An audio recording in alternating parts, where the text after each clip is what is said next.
malam, Pak.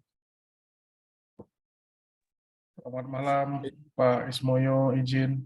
Iya, saya baru dari kelas satunya nih. Oh ya, Di jalan ini habis dari meeting sama Pak Direktur kerjasama di Jakarta. oh siap Pak. Iya. Sekali waktu saya nggak kasih bahan paparan ya, ngobrol aja. Siap Bapak. Nunggu teman-teman ya. Siap Bapak. Baru bergabung 6 orang Bapak. Ya, maaf ya. Posisinya juga masih pakai baju dinas nih. Belum mandi. Saya takut teman-teman sering ketemu saya bosen.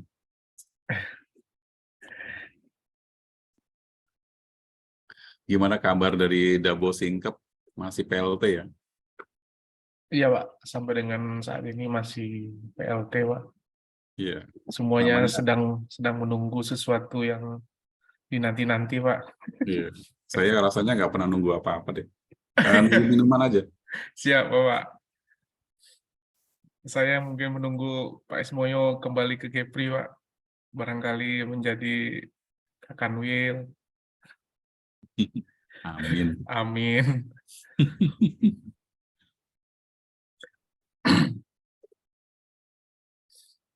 Gimana? Sebenarnya saya perlu dikasih masukan deh. Kalau teman-teman takut bosen,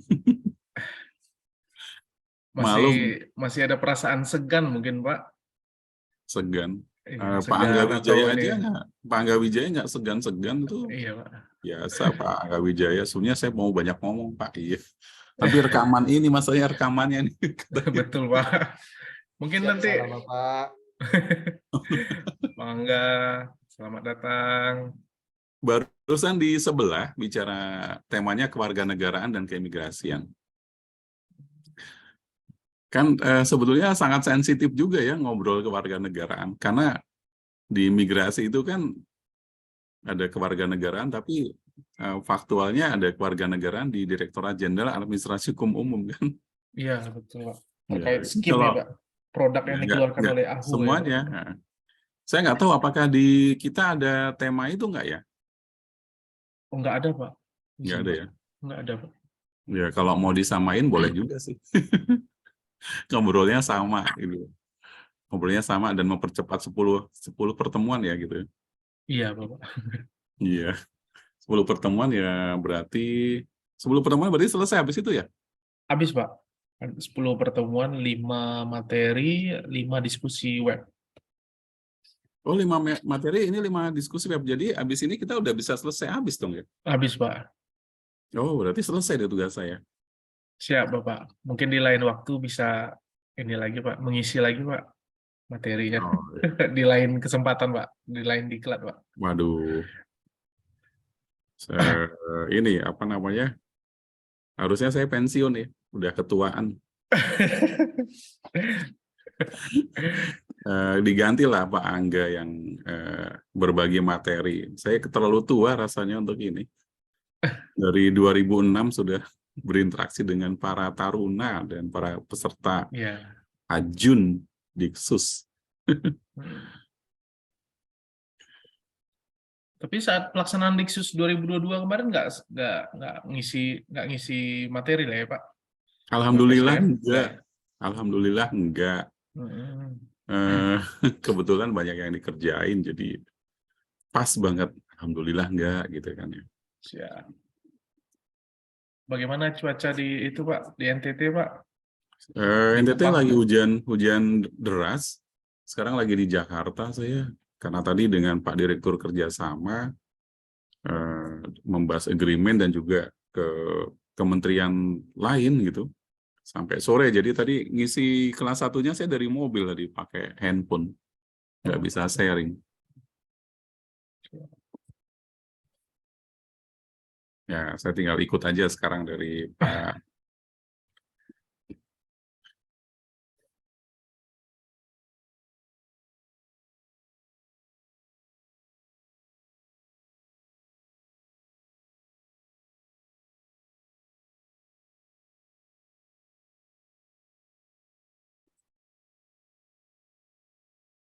mohon izin Bapak, sudah 7 orang yang bergabung Bapak. Oh iya, Apakah kita masih menunggu yang lainnya atau kita mulai saja? boleh kita mulai. Boleh kita mulai. Tergantung dari Bapak Ketua dan yang lain. Siap.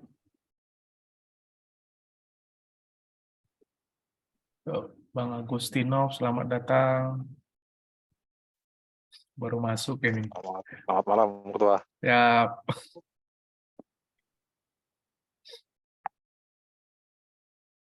Bang Anton Sinuraya dari Sibolga. Siap, Selamat Pak. malam. Malam, Bang.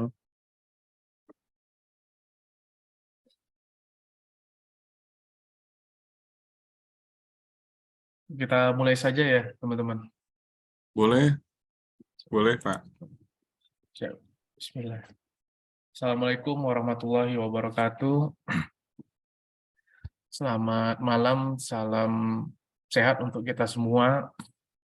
Semoga pada malam hari ini kita diberikan kesehatan dan kesempatan untuk mengikuti COP selama 1,5 jam ke depan atau 90 menit, yaitu 2JP bersama pakar kita, yaitu Pak Ismoyo, dengan materi pengawasan keimigrasian dalam upaya pencegahan PMI non-prosedural ke luar negeri. Yang sebenarnya izin Bapak, itu moderatornya Pak Andrian Perdana, mungkin masih di perjalanan ataupun belum bergabung di kita. Saya wakilkan saja langsung Pak. Dan untuk mempersingkat waktu kepada Pak Ismoyo, waktu dan tempat dipersilakan.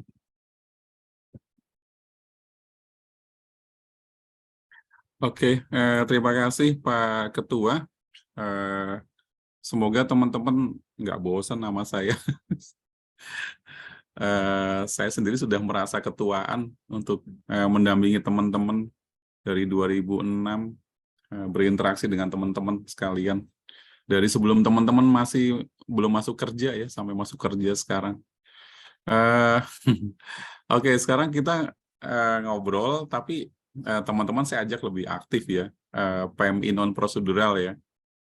Sebetulnya kalau kita bicara, waduh pengawasan keimigrasian terhadap PMI non-prosedural, kok rasanya kita jadi lembaga yang tugasnya kok sampai segitu banget ya sampai PMI non-prosedural. Sebenarnya pekerjaan kita itu berurusan dengan ini enggak sih ya sebetulnya, dengan urusan PMI enggak ya gitu. Dulu diskusinya sebetulnya kita ketemunya awalnya nggak begini deh ceritanya kan gitu. Oke, kita mulai dari definisi dulu aja deh, pemahaman dulu deh, bareng-bareng kita pahami deh ya tentang pengawasan keimigrasian. Nah, teman-teman, pengawasan keimigrasian itu kan terbagi dua, pengawasan keimigrasian terhadap warga negara Indonesia, juga pengawasan keimigrasian terhadap warga negara asing ya. Nah, kalau teman-teman bicara mengenai pengawasan keimigrasian terhadap PMI, berarti bicara mengenai pengawasan keimigrasian terhadap warga negara Indonesia kan sebetulnya ya. Nah, jadi starting point-nya itu kita dari warga negara Indonesia aja gitu. Nah, kemudian skupnya kita kecilkan deh. Pengawasan keimigrasian terhadap warga negara Indonesia, termasuk PMI. Ya, PMI. Ya. Ini lingkupnya kan ketika dimulai ketika yang bersangkutan memohon dokumen perjalanan. Ya. Memohon dokumen perjalanan. Kemudian yang kedua, keluar masuk wilayah Indonesia. Dan yang ketiga, yang berada di luar wilayah Indonesia. Ya. Berarti kalau bicara mengenai ketika yang bersangkutan memohon dokumen perjalanan, berarti ada kaitannya dengan persyaratan kan? Persyaratan bekerja. Ya, persyaratan bekerja di luar negeri. Kalau nggak memenuhi persyaratan itu, berarti ya berarti dia dikatakan tidak memenuhi persyaratan tadi.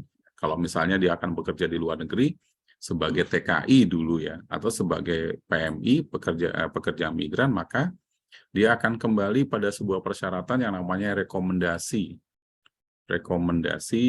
bekerja, ya, rekomendasi bekerja. Nah, kalau tidak terpenuhi rekomendasi bekerja, ya makanya dia disebut, maka dia tidak prosedural, ya, tidak prosedural. Misalnya dia dengan cara memberikan keterangan nggak benar, itu kan salah satu cara supaya tidak terpenuhinya rekomendasi gitu kan. Kalau dia mengaku bekerja pasti akan ditanya rekomendasinya mana ya. Nah, saya akan mengambilkan beberapa regulasi ya teman-teman, biar teman-teman tahu sejarah-sejarahnya nih. Saya sambil ngambil ya teman-teman ya.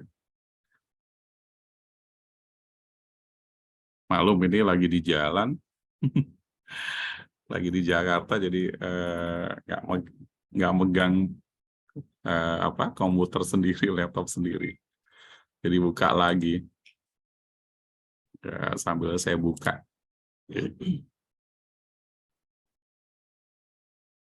Ini mudah-mudahan Pak Angga nanti nanya soal ini nih sama teman-teman yang lain. Saya ambilkan lagi.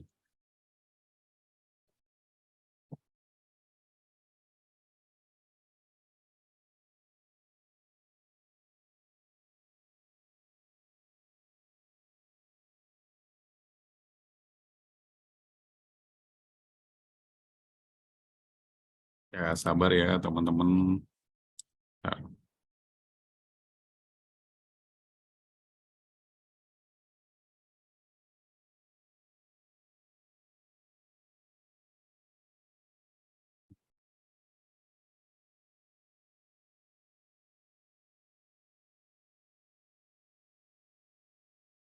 Oke, sudah.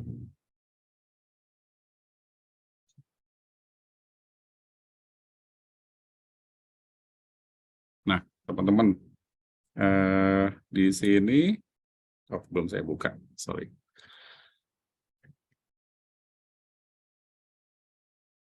Keimigrasian.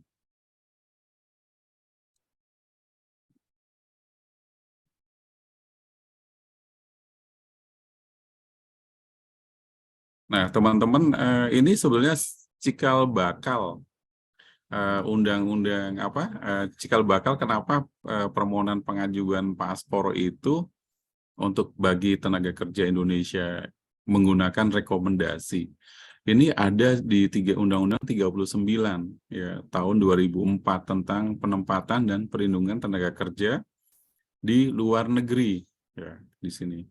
Tetapi di sini sebetulnya tidak, di aturan ini tidak ada satupun ya Pak Agustinov ya, Pak Angga, terus kemudian Pak Andri, nggak ada satupun yang bicara mengenai rekomendasi tenaga kerja. Jadi di sini pertimbangannya setiap tenaga kerja mempunyai hak kesempatan yang sama tanpa diskriminasi untuk memperoleh pekerjaan dan penghasilan yang layak baik di dalam maupun di luar negeri sesuai dengan keahlian, keterampilan, bakat, minat, dan kemampuan. Ya. Kemudian latar belakang ini juga bicara tenaga kerja Indonesia di luar negeri sering dijadikan objek perdagangan manusia, termasuk perbudakan, kerja paksa, korban kekerasan, kesewenang-wenangan, kejahatan atas harkat dan martabat manusia, serta perlakuan lain yang melanggar hak asasi manusia. Kelihatan ya? Pak Angga kelihatan ya? Kurang gede ya? Siap, kelihatan Bapak. Terus di huruf D-nya, jadi masih di pertimbangan ini menimbang, negara wajib menjamin dan melindungi hak asasi manusia, hak asasi warga negaranya yang bekerja baik di dalam maupun di luar negeri, berdasarkan prinsip persamaan hak, demokrasi, keadilan, kesetaraan, dan keadilan yang gender, anti diskriminasi dan anti perdagangan manusia. Ya, jadi inilah latar belakangnya lahirnya Undang-Undang 39 tentang penempatan dan perlindungan tenaga kerja di luar negeri (TKI) ya. Nah, Banyak banget ini sebetulnya kalau dibaca nih. Penempatan tenaga kerja luar negeri merupakan satu upaya mewujudkan hak dan kesempatan yang sama bagi tenaga kerja untuk memperoleh pekerjaan dan penghasilan yang layak. Yang pelaksanaannya dilakukan dengan tetap memperhatikan harkat, martabat, hak asasi manusia, dan perlindungan hukum, serta pemerataan kesempatan kerja dan penyedia kerja sesuai kebutuhan nasional. Ya. Kemudian penempatan tenaga kerja Indonesia di luar negeri perlu dilakukan secara terpadu antara antar instansi pemerintah baik pusat maupun daerah dan peran serta masyarakat dalam sistem hukum guna melindungi tenaga kerja Indonesia yang ditempatkan di luar negeri. Ya. Jadi di sini pertimbangannya banyak sekali nih sampai huruf I, baru kemudian ditetapkanlah undang-undang ini. Ya. Dalam undang-undang ini sebetulnya tidak bicara mengenai rekomendasi tenaga kerja secara langsung, tidak sama sekali, ya. Hanya di salah satu penjelasan, ya, salah satu penjelasan ini dari pasal, kalau nggak salah pasal 30-an. Saya coba buka dulu ya. Ya, oke, saya buka dulu di pasal. Nah, biar teman-teman nggak pusing lihatnya kalau saya sharing filenya ya. Pasal, sebentar ya teman-teman.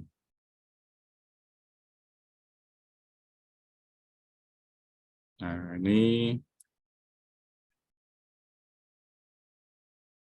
di penjelasan ya.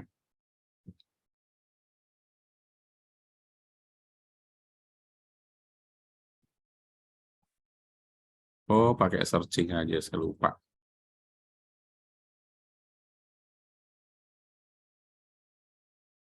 Nah ini saya share teman-teman. Sebetulnya di undang-undang ini hanya menyinggung imigrasi itu di satu pasal saja, teman-teman. Yaitu pasal 51 tentang pengurusan dokumen. Ya. Untuk dapat ditempatkan di luar negeri, calon TKI harus memiliki dokumen yang meliputi, ya. Huruf F itu, teman-teman yang saya lingkar kuning, ya, huruf F ini, lingkar kuning, adalah paspor yang diterbitkan oleh kantor imigrasi setempat, ya. Jadi hanya bicara mengenai paspor Pak Agustinov, ya, Pak Andri, ya. Jadi belum bicara mengenai rekomendasi kerja, enggak. Nah, tiba-tiba muncul rekomendasi kerja di penjelasan, ya, pasal 51 ini. Kita langsung ke penjelasannya ya. Waduh, ini penjelasannya nggak dapat lagi. Kalau nggak dapat, saya harus ngambil download lagi nih. Oh iya, nggak dapat teman-teman. Saya harus download dulu nih sebentar ya. Biar teman-teman dapat penjelasannya. Nah, sekaligus saya ambil dokumen lainnya juga. Nah, kemudian jadi di situ hanya bicara kantor imigrasi setempat ya, nggak bicara mengenai rekomendasi kerja. Munculnya rekomendasi kerja itu, teman-teman sekalian, itu dari penjelasan pasal 51. Penjelasan pasal 51 Undang-Undang 39 tahun 2024 nih. Saya buka pasalnya. Nah, ini dapat saya penjelasannya ya. Nah, saya sharing lagi ke teman-teman. Tapi saya cepetin ya. Masih cukup jelas 27. Bentar, sabar dulu. Nah, pasal 51 nih, cukup jelas ya. Nah, bagian huruf F, paspor diterbitkan setelah mendapatkan rekomendasi dari dinas yang bertanggung jawab di bidang ketenagakerjaan di kabupaten kota setempat. Jadi di sini sebetulnya baru berupa penjelasan, bukan mengatur. Yang mengatur kan sebenarnya pasal ya. Nah, ini awalnya dari sini. Jadi makanya di Undang-Undang Nomor 6 tahun 2011, kemudian PP 31, teman-teman, nggak ada persyaratan itu yang sifatnya khusus ya, dibeda-bedakan itu. Kalau kalau Farel bilang tuh dibeda-bedain tuh enggak gitu, disaing-saing enggak gitu.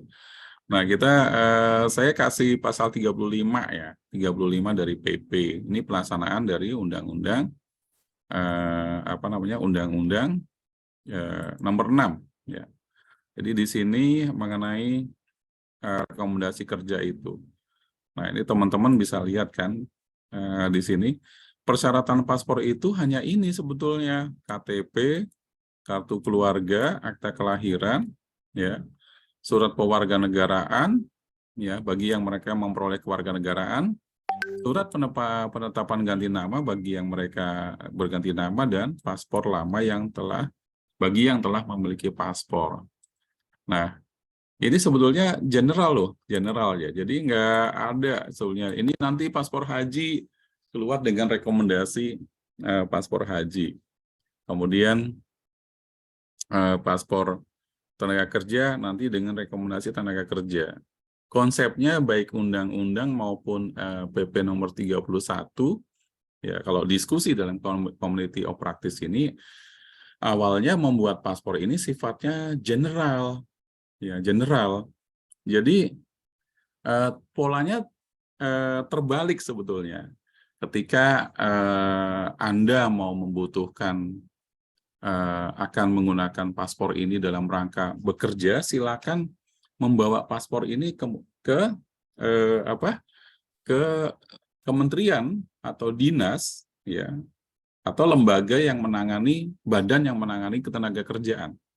Kan kita punya Kementerian Tenaga Kerja, punya di tingkat kabupaten kota, kita dalam otonomi daerah kita punya dinas ketenaga kerjaan, kan begitu ya. Atau di pusat juga ada Badan Nasional, dulu BNPTKI, Badan Nasional Perlindungan Tenaga Kerja. Kalau sekarang BNP 2MI, Badan Nasional Penempatan dan Perlindungan Pekerja Migran Indonesia, cuman ganti nama aja. Ya. Nah, itu konsepnya itu. Kemudian kalau orang mau berhaji, umroh, atau kegiatan agama lainnya, setelah mendapatkan paspor, dia melaporkan ke kementerian yang menangani keagamaan. Terus kemudian kalau dia mau studi, ya melaporkan ke Kementerian Pendidikan. Itu konsep awalnya. Tapi kemudian ternyata kita mengatur teknisnya jadi berbeda, ya. Teknisnya berbeda. Jadi justru oleh peraturan Menteri Hukum dan HAM, peraturan kita sendiri internal memunculkan itu. Ya, ini saya buka ke Permenkumham-nya. Jadi ini bahan kajiannya di sini nanti, ya. Nah, di pasal 6, ya. Di pasal 6 dari Permenkumham nomor 8, di sini ini muncul, ya. Bagi calon tenaga kerja Indonesia yang berdomisili atau berada di wilayah Indonesia, pemohon paspor biasa diajukan menteri atau pejabat imigrasi, ya, di sini. Mulai dari sini nih. Nah, huruf F-nya muncul surat rekomendasi permohonan paspor calon tenaga kerja instansi yang diterbitkan oleh Dinas Tenaga Kerja Provinsi atau Kabupaten Kota, ya. Ini peraturan 8 tahun yang lalu. Jadi kalau teman-teman mengajukan bagi PMI yang non prosedural, ketika mengajukan permohonan paspor ini, ya berarti mereka tidak menggunakan ini, ya. Tapi apakah ada orang yang kemudian mau mengaku bekerja dan tidak bisa memenuhi ini untuk pengajuan permohonan paspor? Sekarang kan mereka mengajukannya banyak yang tidak mengaku untuk bekerja supaya tidak diwajibkan memenuhi klausul ini, kan. Apalagi karakteristik di Indonesia kan sangat sekali punya karakteristik geografis, ya.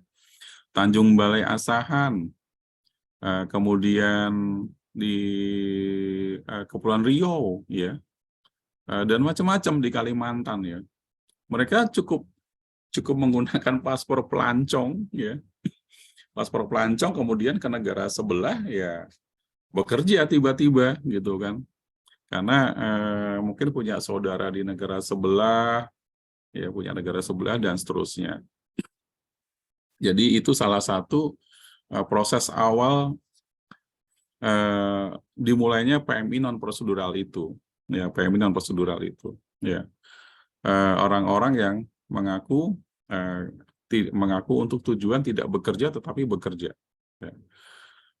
Apakah kemudian hanya ini saja, ya hanya ini saja sumbernya dari mereka yang mengaku tidak bekerja tapi kemudian bekerja? Iya.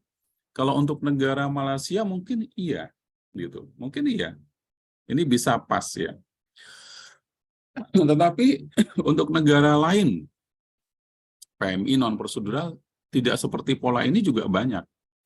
Misalnya negara Singapura ya, Singapura. Teman-teman, sistem di negara Singapura ketika orang mau bekerja, ya, mau bekerja itu mereka terbalik, penjamin yang mengurus izin bekerjanya di negara setempat, ya, Singapura. Jadi saya ambil contoh misalnya Pak Anton ya dari Kanim Sibolga. Ini dan Pak Agustinov ya Tampu Bolon punya paspor. Bertemulah dengan Pak Alfian Rosada ya atau Ibu Artati atau Pak Andi Agus ya. Dia ada di sana di Singapura ya. Kemudian mau mempekerjakan Pak Anton sama Pak Agustinus ya. Agustinov ya. Nah, dokumen-dokumen yang dibutuhkan untuk pengajuan izin bekerja di negara Singapura itu dipenuhi oleh misalnya Pak siapa tadi Pak Andi ya, Pak Alfian Rosadi ya. Dia memenuhi gitu. Bu Artati, dua orang ini yang mengurus di sana. Jadi Pak Angga, Pak Anton mengirim nih dokumen Indonesianya ke sana ya. Nah, di sana diajukan izin bekerjanya. Izin bekerjanya.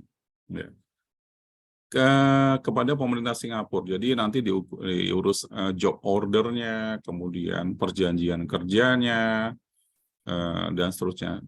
Dikeluarkan kemudian izin bekerjanya itu oleh pemerintah negara setempat.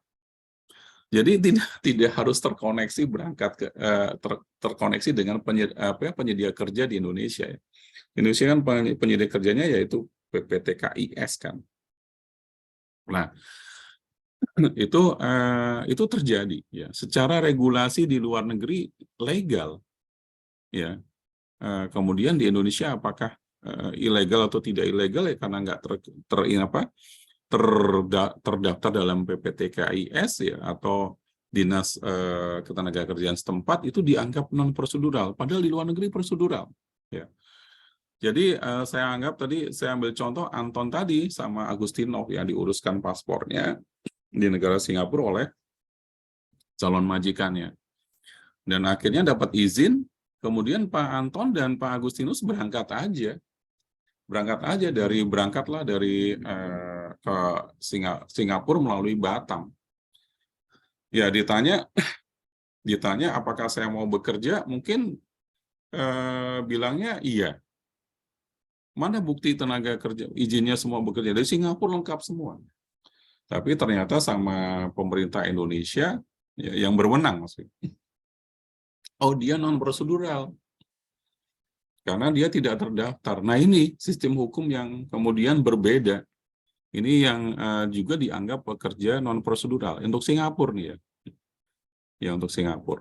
Nah, kemudian dianggap lagi non prosedural. Ya. Awalnya mereka mempunyai dokumen semua. Ya, dokumen semua lengkap ya.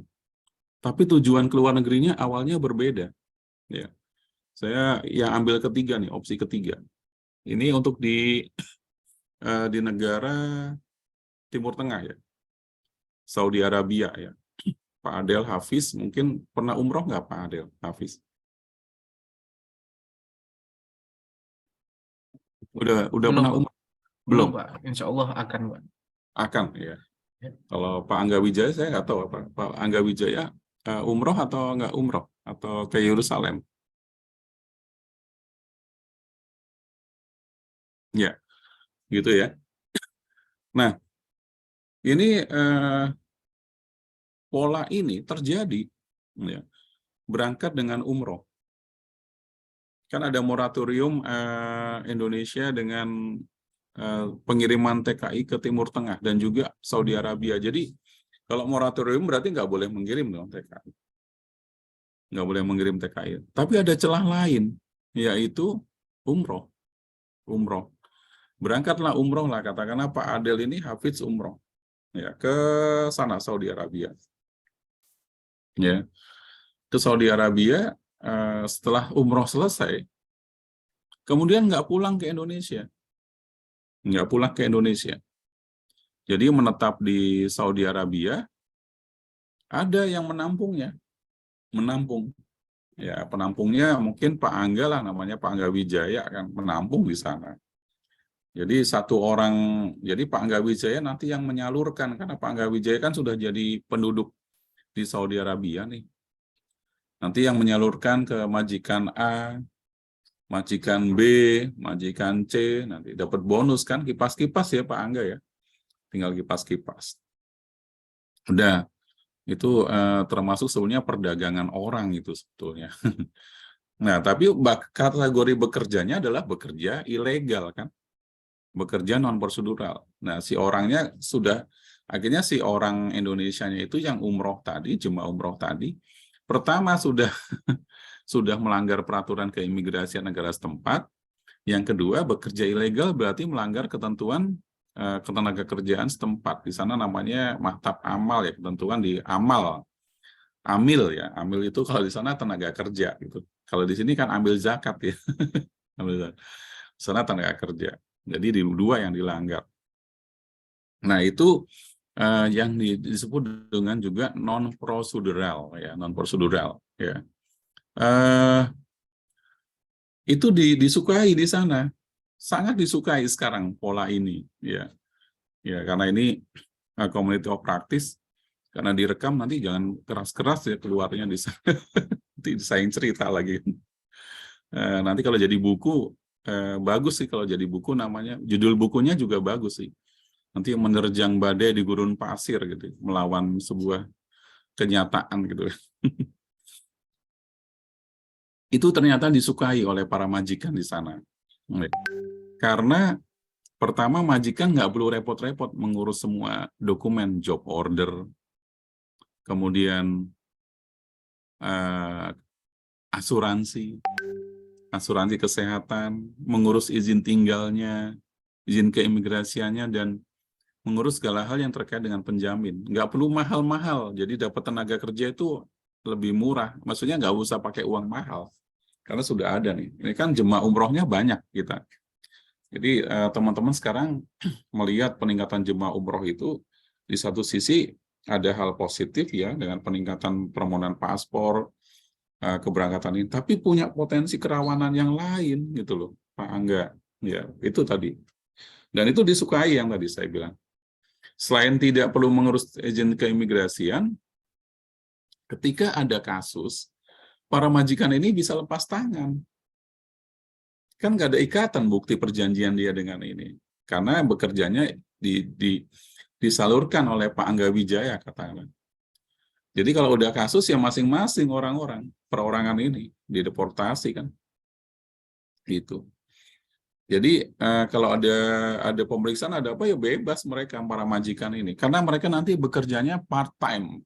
Ya bukan 1 hari full mereka bekerja. Enggak. Jam 8 masuk bekerja di rumah orang ya. Kemudian jam 4 sore pulang gitu deh. Gitu, pulang deh ya. Jadi pekerja lepas ya. Ya, itu pekerja lepas ya. Nah, ini juga namanya PMI non prosedural ya. Pekerja tapi non prosedural ya, dengan cara yang tadinya benar ibadah, jadi takutnya ibadahnya diterima Tuhan apa enggak, saya nggak tahu kalau urusan itu ya. Itu perorangan. Nah, itu Saudi Arabia. Kemudian Timur Tengah secara umum. Berangkatnya sudah betul. Ada yang namanya visa ziarah. Visa ziarah itu visa kunjungan. Ya, dia berangkat normal, visa ziarah ada yang dikunjungin, ya harus kunjungin sana sini. Baik di Uni Emirat Arab, di Bahrain, di Qatar, ya semuanya ada resmi ya dikunjungin. Nah, setelah sampai di sana, ya visa ziarah itu mereka kemudian didistribusikan lagi sama dengan Pak Angga tadi di negara-negara non Saudi ya didistribusikan.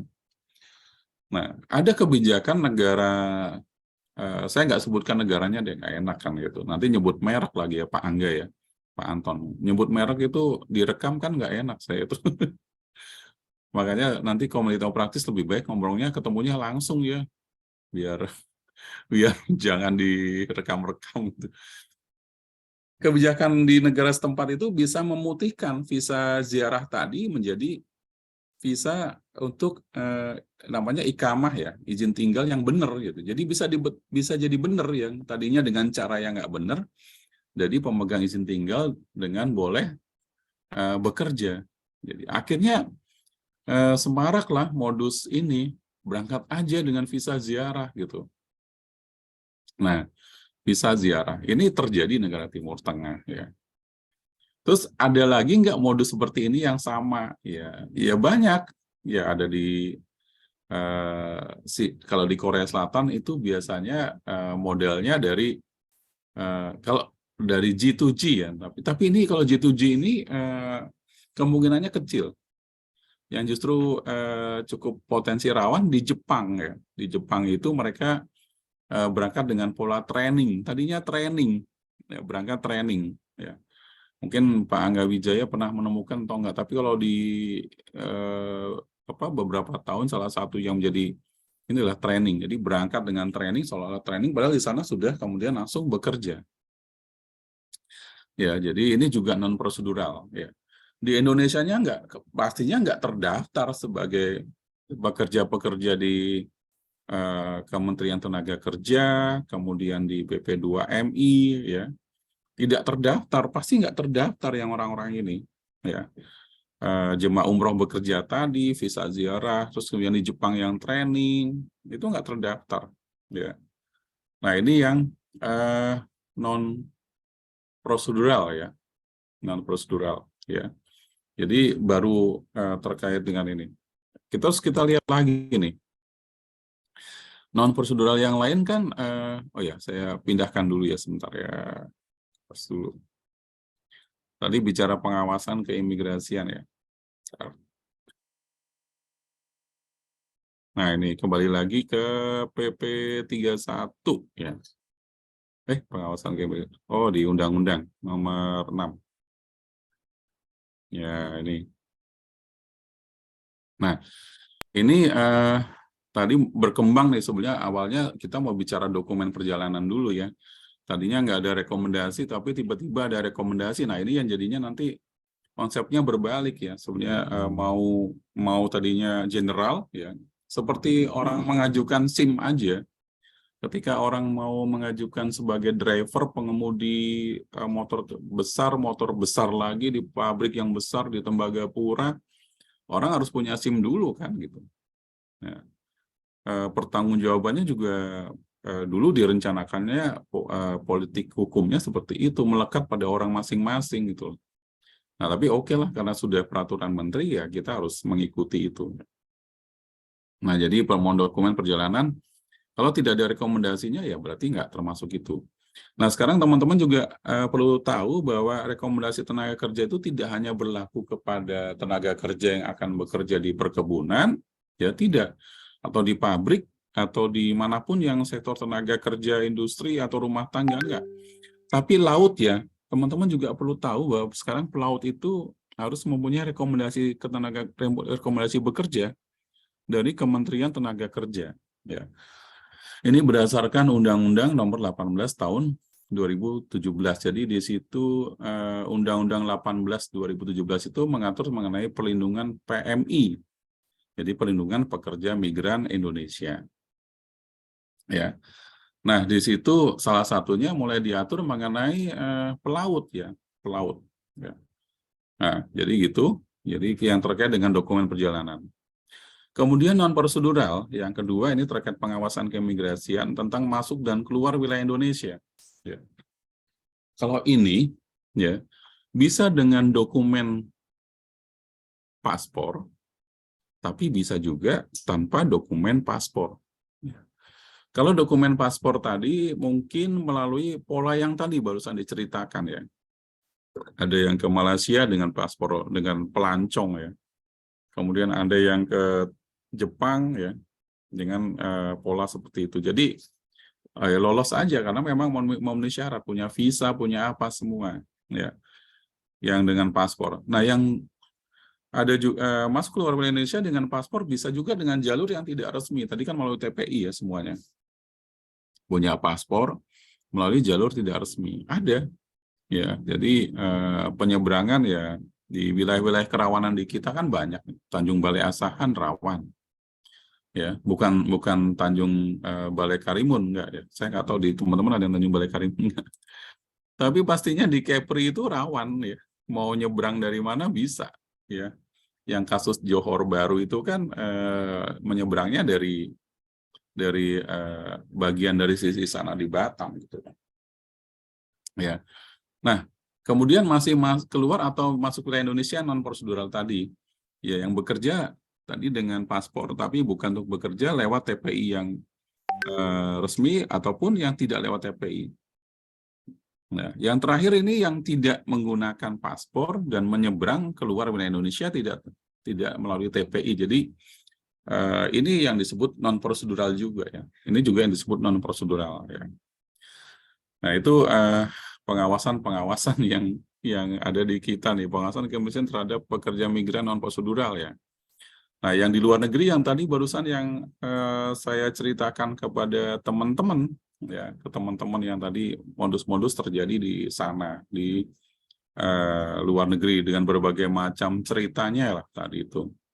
Jadi kalau kalau nanti kemudian berakhir pada permasalahan WNI di luar negeri itu kan ada permasalahan WNI di luar negeri itu ada bermacam-macam ya. Permasalahan keimigrasian ya. Permasalahan keimigrasian itu akan terkait dengan izin tinggalnya. Ya, sama dengan orang asing. Izin tinggalnya itu nggak benar. Yang kedua terkait dengan kegiatannya ya, izin tinggalnya benar tadi umroh tapi kemudian bekerja. Jadi ikut training di Jepang kemudian bekerja ya. Bekerja. Kemudian ada yang bisa ziarah kunjungan tapi kemudian bekerja. Walaupun ada negara yang kemudian memutihkan. Ya, permasalahan keimigrasian. Permasalahan keimigrasian yang ketiga itu undocumented. Undocumented itu tanpa sama sekali dokumen ya, di luar negeri ya. Itu bisa yang pertama adalah sejak memang sama sekali tidak pernah punya dokumen warga negara Indonesia, jadi lahir di sana biasanya. Lahir di sana dari pasangan suami istri warga negara Indonesia yang legal maupun yang tidak legal. Yang legal itu anaknya belum sempat diurus, itu juga undocumented. Yang ilegal itu ayah dan ibunya awalnya legal kemudian menjadi tidak legal karena memang tidak mengurus paspor, tidak mengurus ini permasalahan warga negara Indonesia di luar negeri. Kemudian yang kedua terkait permasalahan keimigrasian. Jadi terjerat hukum masalah hukum lainnya. Kan ada hukum pidana ya dan seterusnya. Nah, ini potensi-potensi kerawanan ya masalah Indonesia. Saya ingin menambahkan sesuatu yang teman-teman bisa diskusi dan sangat menarik ini tentang warga negara Indonesia yang non prosedural ya. Tadi kan sampai saya ambil uji petik seperti di Saudi Arabia yang ternyata justru sangat diminati oleh para majikan di sana ya. Karena juga ada sistem hukum di negara Saudi setelah mendeportasi itu mereka berat menangkalnya. Jadi kalau bahasa kita itu menangkal, kalau mereka memblacklist berat itu sampai 10 tahun kalau mereka memblacklist. Hanya mereka punya klausul satu bahwa blacklist ini tidak berlaku apabila mereka ke Saudi Arabia dalam rangka untuk melakukan ibadah agama. Ibadah agama itu kan ada dua, umroh atau haji.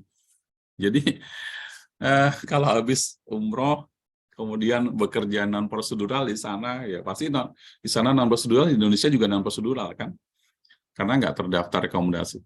Kemudian setelah tertangkap sekian tahun dipulangkan, kena blacklist kan, pulang ke Indonesia. Terus tapi bisa berangkat lagi nih, umroh lagi, sampai sana lagi. Habis umroh, bekerja lagi non prosedural, ya. Kadang-kadang paspornya dibuang, sudah ada yang mengurus soalnya. Jadi misalnya pengurusnya adalah Pak Angga ya, Pak Angga. Jadi saya ambil contoh kan, enaknya gini lah kalau jadi mentor kan, ambil contohnya yang ada aja lah Pak Angga. Pak Angga ngumpulin kan. Nah Pak Anton kan juga ini ngumpulin juga di sebelah sana kan gitu. Ya Pak Anton, jadi paspornya ada yang disimpan, ada yang dibuang. Jadi pernah ada satu waktu kita diserahin satu kantong kresek, itu isinya paspor Indonesia semua oleh pemerintah setempat karena menemukan di tempat sampah. Itu yang si penggeraknya ya berarti dapat untung kan. Mungkin ini sebuah modus kejahatan ya. Jadi katakanlah yang berangkatan dari Indonesia Pak Adel nih. Pak Adel ini travel umrohnya ya. Dia kerjasama dengan Pak Angga gitu. Nah, nanti ngasih tahu nih Pak Angga, nanti mereka ini selesai umroh semua tanggal 10 November ya. Iya, oke. Nah, Pak Angga udah punya jaringan kan. Jaringan kemana-mana gitu. Nah, jadi sebelum 10 November, Pak Adel udah nganter nih jemaahnya. Udah nganter dan tiket-tiket yang pulangnya semuanya itu diproses refund. Ada kerjasama juga dengan maskapai. Ya, maskapai, ya kan? Pak Adel Hafid sebagai travel umrohnya pulangnya berangkatnya ber-15, pulangnya cuma ber-3 karena yang 12-nya ditinggal. Diurusin Pak Angga Wijaya. Jadi pulang dapat apa namanya? Dapat tiket yang di-refund. Untung juga Pak Adel kan? Ya kan? Walaupun nanti dibayar 75%, lumayan juga kan Pak Adel. Apalagi kalau dibayar 100%. Nah, inilah warna-warni. Ya, warna-warni PMI non-prosedural. Nah, sekarang bagaimana pengawasannya? Ya, kembali pada 3 hal tadi, ya gitu. Pengawasan ketika memohon dokumen perjalanan.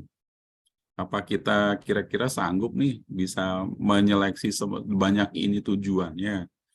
Ya, karena jadi itulah dulu kita para pembentuk rancangan undang-undang, kita mengeneralkan saja. Jadi pertanggungjawaban itu melekat. Nah, kalau sekarang diikat dengan rekomendasi, jadi kita tuh berat kan? Bukan berat, jadi kita harus menjadi yang sangat aktif, menanyakan rekomendasi, mewawancara, dan seterusnya. Ini sebuah persoalannya agak ringan. Belum lagi setelah nanti punya dokumen perjalanan, apakah kita ketika di TPI, ya, TPI kan ada unsur pelayanan ya, pelayanan agak lama dikit, ada nggak potensi di komplain? Ada. Nah, kemudian karena pendekatannya bukan hanya pelayanan tadi hospitality, tapi juga kita kan perlu security kan. Nah, kadang karena tuntutan jadi security-nya terabaikan atau bukan terabaikan, tidak optimal, kemudian hospital pelayanannya menjadi prioritas hospitality-nya itu ya. Nah, ini lolos lagi. Kemudian di luar sana ya. Nah, ini juga apakah kita bisa ya mengontrol semuanya ya. Sebenarnya simpel sih, kita bisa membuat sistem lagi bicara mengenai sistem ya. Jadi SIMKIM ini nggak salah sebetulnya kalau pelaksanaan fungsi keimigrasian di dalam dan di luar negeri ya. Ini kan ada di pasal-pasal awal nih teman-teman. Ini pasal-pasal awal. Nah, ini sebentar. Nah, ini pasal 5 ya. Fungsi keimigrasian di setiap perwakilan Republik Indonesia atau tempat lain di luar negeri dilaksanakan oleh pejabat imigrasi. Oh iya, pejabat imigrasi. Sebentar. Sistem informasi manajemen. Nah, ini pasal 7. Sebagai sarana melaksanakan fungsi keimigrasian di dalam atau di luar wilayah Indonesia. Nah, ini perlu ide-ide segar ini membangun rancang bangun sistem kita itu mau apa kan gitu. Misalnya di TPI, tapi nanti rumit banget nih nanti. Cuman kalau orang programmer mestinya bisa. Ya. Ini kalau saya lagi mensimulasikan sistem kita di TPI ini, Pak Angga di TPI kan ya. Misalnya kalau orang umroh, kita tanya, keluar negerinya dalam rangka apa? Umroh gitu. Kita setting, umroh kan sebetulnya 30 hari, paling lama. Ya. Nah, sistem kita langsung mengklik, dia akan umroh gitu. Dia begitu 30 hari, dia belum masuk ke Indonesia, misalnya, belum kembali ke Indonesia, sistem ini semuanya muncul, nama-nama ini belum kembali setelah 30 hari. Itu misalnya. Nanti munculnya ada di Intel Dakim, gitu, misalnya. Tugasnya Intel Dakim. Nah, nanti Intel Dakim yang mendata nama-nama itu, kemudian menelusuri di mana travel umrohnya tadi. Akhirnya ditemukanlah namanya Adel Hafiz di Winardi, gitu, orang double singkep gitu kan. Ternyata sebagai travel umrohnya kan kita meriksa bisa kayak gitu ya. Nah, kemudian juga rancang bangun misalnya di TPI. Ditanya ketika orang Indonesia itu berangkat, ya, berangkat mau apa di luar negeri? Oh, saya bekerja dan saya memang tinggal di luar negeri. Nah, diklik itu yang namanya penduduk luar negeri, ya, penduduk luar negeri. Kan kita susah nih sekarang mengatakan berapa sih WNI di luar negeri. Ada yang bisa jawab nggak? Kayaknya berapa kementerian, termasuk Kementerian Luar Negeri juga susah menjawabnya. Ya, jadi berapa? Nah, ini kita klik. Nah, mulai dari imigrasi lah. Jadi nanti terdata dari sekian penumpang yang tujuan ke luar negerinya memang akan ibadah agama, termasuk nanti kalau ke Yerusalem kan ada juga ibadah agama buat yang Nasrani atau Katolik ya atau apa gitu. Termonitor di situ ibadah agama dan seterusnya. Ya berapa lama berapa. Nah, ini kan rancang bangun sistem itu harus terus diperbarui mengikuti perkembangan dinamika, ya, dinamika keimigrasian dalam dan luar negeri. Ya, ini makanya di sini sebenarnya pasal 7 ini bertanggung jawab menyusun dan mengelola SIMKIM sebagai sarana pelaksanaan fungsi keimigrasian di dalam dan luar negeri Indonesia. Ya. Kalau nggak punya, jangan sampai kita nggak punya rancang bangun, jangan nanti tiba-tiba kita muncul tiba-tiba IFOA gitu kan, karena bayarnya nggak bisa. Ini kan karena sudah jadi sorotan, kemudian sistem baru dibangun, berarti kita nggak punya rancang bangun kan gitu. Ini khawatirnya kan begitu, gitu ya. Itu misalnya contoh-contohnya. Jadi bagaimana kemudian setelah bicara pengawasan mengajukan dokumen masuk keluar di luar negeri, ya, termasuk juga mereka itu apa namanya yang juga di training tadi di sana dan seterusnya. Kemudian kemudian di Indonesia sendiri juga ada namanya setelah sistem mungkin ada regulasi. Ini saya bagi ya salah satu contoh nih. Ya, ini hasil intelijen juga. Suka membaca hasil intelijen di dalam negeri nggak, Pak Angga? Suka dibagi nggak? Ya, belum ada, Pak. Oh, sumakernya di kantor jalan nggak, Pak Angga? Pak, Sumaker jalan, cuman jarang akses orang. Jarang dibagi atau jarang buka? Jarang Mungkin diakses, Pak. mungkin salah satu atau salah dua-duanya ya. Ya mungkin karena sibuk ya Pak Adel, kita bisa memahami kalau di TPI Medan kan sibuk ya Pak Adel. sampai angka kreditnya, butir kegiatannya pasti banyak yang terpenuhi ya. Jangan bandingin dengan kita ya, jadi banding-banding ke, disaing-saing ke gitu. Sekali-kali tukeran aja deh, yang itu Pak Angga di Double Singkep, Pak Adil di Medan, biar gantian naik pangkatnya kan gitu. Siap Iya. saya, Pak. Dan Iya, pangkat karena itu Pak Adil, Pak. Pak Agustinov juga sudah naik pangkat ya? Siap, sudah Pak. Baru Pak. Sudah 3B ya? Iya, siap. 3B Pak. Oke. Nah, mungkin karena sibuk jadi kurang membaca Sumaker. Tapi mungkin juga nggak dibagi di Sumaker. Kalau saya bagi lah. Ini saya ada contoh nih ya. Ini tanggal 31 Agustus nih perkembangan situasi nasional tentang intelijen keimigrasian. Ya kebetulan karena Kadif jadi selalu dibagi kan. Nah, ini tanggal 31 ya. Ini ada nih namanya Komite Intelijen Pusat dengan BIN. Ya, membahas mengenai terkait perkembangan situasi nasional. Nah, ini yang dikompilasi oleh Bapak Mulya, Direktur Intelijen ini, dia bicara mengenai situasi yang terkait dengan keimigrasian. Nah, ini salah satunya wacana pemulangan 185 TKI di Malaysia. Sampai Kemlu nih akan menyiapkan pesawat khusus untuk memulangkan TKI rentan nih. Waduh, kita tahu kapan berangkatnya nih, tiba-tiba udah banyak aja nih 185. Nah, rencana pemulangan tersebut dipercepat. Ya. Nah, ini keimigrasian ini, ini kita abaikan ya. Ini kita abaikan. Nah, lagi-lagi Malaysia nih, 193 Malaysia. Nah, ini 5 Agustus, Femi Eka Kartika Putri, Deputi Bidang Koordinasi dan Peningkatan Kualitas Anak Perempuan dan Pemuda, Kemenko. Ini menyampaikan 153 pekerja migran dengan rincian 66 perempuan dan 107 laki-laki. Nah, kemudian penggagalan penyeludupan di Dumai. Nah, nggak tahu nih ada orang Dumai nggak di sini ya, di kelas kita ya. Yang jelas belum ada yang penyeludupan dari Double Singkep gitu, karena nggak ada yang dikirim dari sana gitu. Ya, ini dengan kapal speedboat kayu bermesin 40 PK. Wah, ini mah kecil. Kalau ini 40 PK kecil.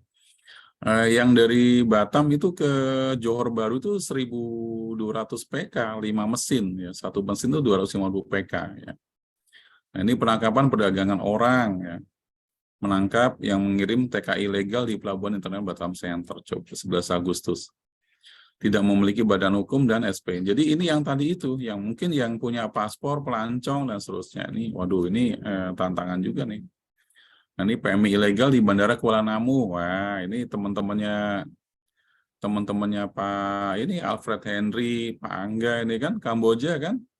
Atau Pak Angga ini jangan sama Pak Agustinus ini jangan-jangan menggagalkan Kamboja ini, nanti cerita bagaimana ke teman-teman PMI ilegal ini yang mau ke Kamboja diamankan kan? Iya, jangan-jangan Pak Angga ini sama Pak Agustinus ya. Nah, ini berita-berita. Nah, ini ada TKI di Qatar ya. TKI Qatar ya. Ini ada kan ini Arab Saudi berkomitmen menghentikan kebijakan konversi WNI karena ada kebijakan konversi itu. Jadi akhirnya suburlah pengiriman PMI yang dengan visa-visa yang lain ya, bukan visa bekerja. Ya, visa bekerja. Dia kirimnya visa biasa. Bagaimana nggak jadi non prosedural di sana kan gitu. Kalau tadi Singapura kan di negara Singapura dia prosedural, tapi di negara Indonesia nggak terdaftar karena memang sistem hukumnya berbeda. Nah, ini kan perlu adanya kalau antar negara namanya MOU kan. Ada Memorandum of Understanding. Nah, siapa yang nanti berperan ini? Jadi Kemlu, Kementerian Luar Negeri, bukan kita. Ya, ini misi-misi diplomatik yang harus harus dikuatkan ya di sini. Nah, ini ada WN Taiwan, korban perdagangan ya. Ini WNA masuk ilegal, oke beda, bukan TKI. Nah, ini 4 ABK. Nah, ini PKMI juga nih, 4 ABK ya. 4 ABK ya, 3 bulan lalu digaji dan seterusnya. Ini banyak banget nih yang kapal-kapal Cina ya masalahnya. dan seterusnya, 3 WNI penangkapan. Ya. Ini cerita yang 3 Agustus ya. Yang paling baru coba lihat. Kita lihat yang November deh. Ya. Oke, saya buka dulu ya November sebentar. November. Nah ini. November. Ya, kelihatan ya November ya. Teman-teman kalau mau nanti saya kasih ditaruh di ini ya, ditaruh di grup aja ya. Ini nggak rahasia kok, justru teman-teman nanti harus membaca ya. Ya. Ini ada secara rutin kok ya. Nanti kalau teman-teman mau rutin belum dapat, boleh kok WA saya Japri aja, Pak, perkembangan situasi nasional saat ini apa ya gitu. Boleh. Ya. Nah, ini sama nih. Lagi-lagi bicara WNI, korban penipuan ini bukan, ini PMI WNI tapi bukan PMI ya. Di sini nih yang PMI. Pemulangan 386 PMI ya. Ini akan dikirimkan gitu. Jadi biaya yang dikeluarkan untuk menangani permasalahan WNI di luar negeri itu nggak sedikit, teman-teman. Jadi tantangannya bagaimana kita bisa mencegah kan gitu. Mencegah itu juga nggak semuanya imigrasi dibebani seharusnya. Ntar kalau ini kan masalah hulu ke hilir gitu. Masalahnya di hulu tapi harus dibebankan beratnya di hilir. Di imigrasi waktu memohon dokumen perjalanan, di imigrasi pada saat dia akan melintas gitu, masuk keluar, di imigrasi pada saat berada di luar negeri. Nah ini padahal tidak semua atas perwakilan RI mempunyai atas imigrasi. Nah, sedangkan kalau pejabat dinas luar negeri kan membutuhkan pelatihan ya dari imigrasi kalau mau belajar kayak gini nih. Udah daripada memberikan pelatihan yang lama, daripada nanti implementasinya kurang efektif, udah aja lah ditambah aja atas imigrasi di beberapa negara yang rawan dengan Indonesianya atau jumlah Indonesianya banyak. Nanti kita tugaskan deh Pak Angga Wijaya misalnya di Buenos Aires, Argentina gitu kan. Amin gitu ya. Pak Agustinus, langsung diaminin. Pak Agustinus nanti kita tugaskan di Republik Somalia gitu kan. Wah Pak, giliran ini kok kita dapat gabungan di Afrika, nggak apa-apa. Di Afrika yang penting gajinya luar negeri kan, gajinya US ke Pak Agustinus, nggak apa-apa, 3 tahun kan. Lumayan juga ya, mau ya Pak Agustinus ya. Nah ini terus konsulat TRI Tawau pulangkan 135 WNI. Nah ini berita-berita PMI PMI bermasalah lah. Ini permasalahan WNI, ada narkoba, ada tindak pidana lainnya, ada keimigrasian. Ini berdasarkan dari beberapa provinsi. Ini sebenarnya kita profiling loh sebenarnya. Harusnya memprofiling nih. Kalimantan Utara, Jawa Timur, Sulawesi Tenggara, Sulawesi Selatan. Paling banyak nih Sulawesi Selatan. Termasuk saya juga nih, ada NTT 17 orang. Ini kan harus kita cari nih pemetaannya. Nah, terus kemudian ada pendataan WNI. Memperhatikan ini sebenarnya untuk memastikan perlindungan pekerja migran ya. Nih. Masalah pekerja migran tuh kayaknya nggak selesai-selesai deh bertahun-tahun. Padahal sudah dibentuk badan. Ya badan itu kan setingkat menteri ya. Udah punya Kementerian Tenaga Kerja. Ya. Terus ini masalah ABK juga ya. Ratusan pekerja migran korban TPPO di Kamboja dipulangkan. Nah ini karena ada kejadian di Kamboja, maka kemudian teman-teman di Medan kan hati-hati begitu ada keberangkatan ke Kamboja, begitu ya Pak Agustinov ya, lebih hati-hati kan, begitu itu kemudian digagalkan lah gitu, ya. Nah ini pemulangan ABK dari Taiwan ya, kita pantau terus nih. Nah, ini peran Kamar Dagang Ekonomi di Taipan ini di penampungan apa nih bacanya ya, Kaohsiung ya atau apa deh gitu. Nah mereka bersedia mengakhiri kontrak dengan majikan lama dalam perjanjian kerja, mereka dibayar 10,6 juta. Tapi kan nggak seperti itu dalam kenyataannya. Jadi kalau dulu ada pepatah lebih baik hujan batu di negeri sendiri, tapi daripada negeri salah ya kebaliknya ya. Lebih baik hujan batu di negeri sendiri daripada hujan air mata di negeri orang kan gitu. Nah ini cerita-cerita mengenai TKI kita ya.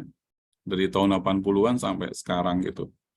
Itu itulah apa namanya, serba-serbi permasalahan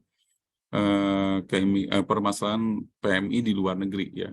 Kalau kembali ke pengawasannya ya, pengawasan kita memang ada di 3 hal ini gitu. Pengawasan kita, sebentar, saya kembali ke pengawasan. Ya, inilah pengawasan kita.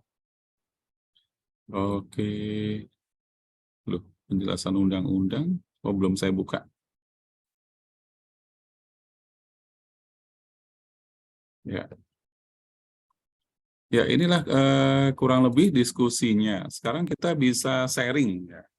Bagaimana, ada yang mau cerita soal Kambojanya di Medan? Pasti ini salah satu pelaku-pelakunya ya. Pak Angga, Pak Agustinov dan seterusnya. Atau yang mengalami lah di sana ya. Kita kan juga ingin mendengarkan ya Pak Anton Sinuraya dari Kandim Sibolga, pengen mendengarkan teman-teman dari Medan ya, bagaimana pencegahan PMI non proseduralnya di sana. Gitu ya Pak Adel ya. Kita dengerin aja ya, ganti-gantian aja Pak Angga sama Pak Agustinov. Silakan Pak Agustinov, Pak Angga, silakan. Bergantian deh berdua.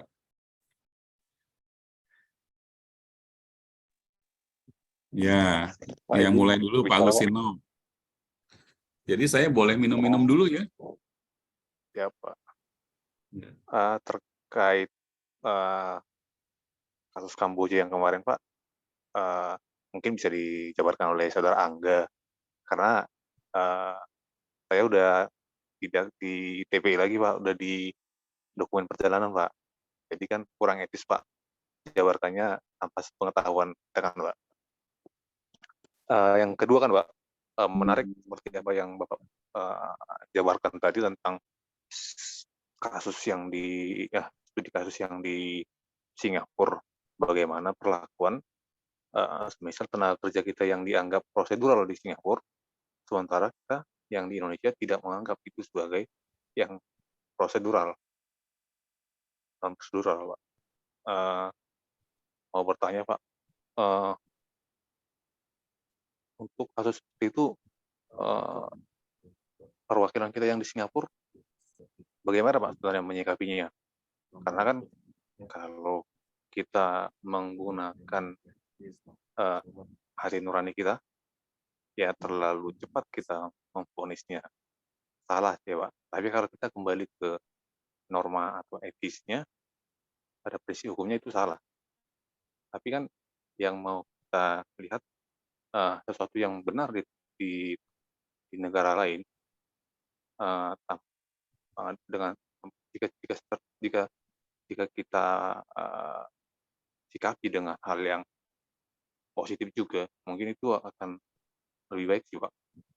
Artinya tidak serta-merta yang non prosedural yang kita anggap langsung kita just juga non prosedural, seperti itu Pak. Mohon masukannya Pak. Terima kasih Pak. Wah, ini sebelum kita bertanya, ditanya dulu nih sama ini nih sama Pak Agustinov. Tapi sebetulnya kalau community of practice kita sebetulnya nggak perlu bicara. Saya udah nggak di seksi situ, udah pindah. Gimana Pak Angga? Apakah yang udah pindah kan ini nggak serius-serius amat gitu kan? Gimana Pak Angga? Atau mau Pak Angga yang jelasin? Nanti baru kita ganti yang jelasin. Gitu Pak. Silakan Pak Angga nih. Berdua nih dari Kandim Sus Medan kan. Ya, Namanya juga izin Kandim Bapak. khusus ya Pak Adel kan. Jadi harus secara khusus bisa menjelaskan banyak hal di sini kan. Ya, izin Bapak. Kalau terkait Kamboja itu Pak, kebetulan saya juga lagi off tuh Pak. Jadi nggak terlibat langsung gitu Pak. Oh, yes. Yang terlibat langsung Pak Agustinov ya? Enggak juga Pak. Oh, enggak juga. Oke deh. Ya udah, kalau gitu saya mencoba menjawab dari Pak Agustinov. Tertarik dengan Singapura gitu. Di sana caranya legal, di dalam negeri legal juga kan ya. Pokoknya semua negara Singapura tuh jauh lebih tertib kan gitu, lebih selektif sekali loh negara itu semuanya selektif, serba tertib. Ya, nggak kayak negara sebelahnya ya. Negara sebelahnya itu nggak boleh buka dengan sistem, kemarin kan sempat rame itu ya, Malaysia. Namanya sistem apa ya untuk yang dengan visa apa ya? Saya lupa tuh. Tapi di dalam negeri di Indonesia mereka bisa sebentar, di dalam jadi dualisme. Mereka tidak membuka pekerja, tetapi mereka masih menyediakan sistem untuk membuka kesempatan visa pelancong masuk. Ya, nanti setelah masuk di dalam negara itu, ya, visa itu kemudian bisa dikonversi kayak yang tadi itu di Saudi itu. Jadi datang dengan kunjungan bisa dikonversi, itu negara tetangga sebenarnya. Nah, kalau negara Singapura pasti itu lebih selektif. Kalau nggak lolos kesehatan, nggak akan tuh masuk ke Singapura. Nggak akan. Perjanjiannya juga kalau nggak jelas, nggak akan masuk. Job order kalau nggak ada, nggak akan masuk. Mereka kan nggak akan membiarkan orang terlunta-lunta, hanya luntang-luntung itu nggak. Pasti negara itu sangat selektif. Nah, kemudian kita punya perwakilan ya, namanya juga perwakilan Republik Indonesia.